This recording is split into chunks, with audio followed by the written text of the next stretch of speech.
Ê, hôm nay sao tao thấy mày đi bộ ấy? À, tại vì nhà tao cũng xa cho nên là bố tao mua hẳn căn nhà bên cạnh trường cho tao rồi.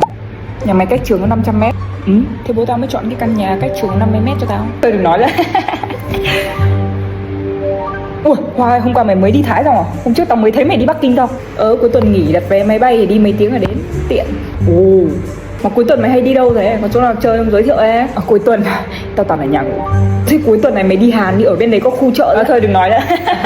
Thôi ở nhà ngủ cũng tù hết người cũng được. Trời nóng nhỉ. Ê, tối đi ăn đồ Nhật đi. Cũng được ấy nhỉ. Chốt nha, thế để tao đặt vé. Vé gì cơ? Vé máy bay. Mày tính đi đâu ăn đấy? Thì đồ Nhật thì phải sang Nhật ăn chứ. Đặt xong rồi đấy, chiều 2 giờ đi thì tầm 6-7 giờ đến nơi, tập trung ở sân bay nhá. Chốt, nhanh nhẹn đấy. Ok, chốt. Thôi tao không đi đâu. Sao thế? Đi cho vui. Tao nhãng vui mà.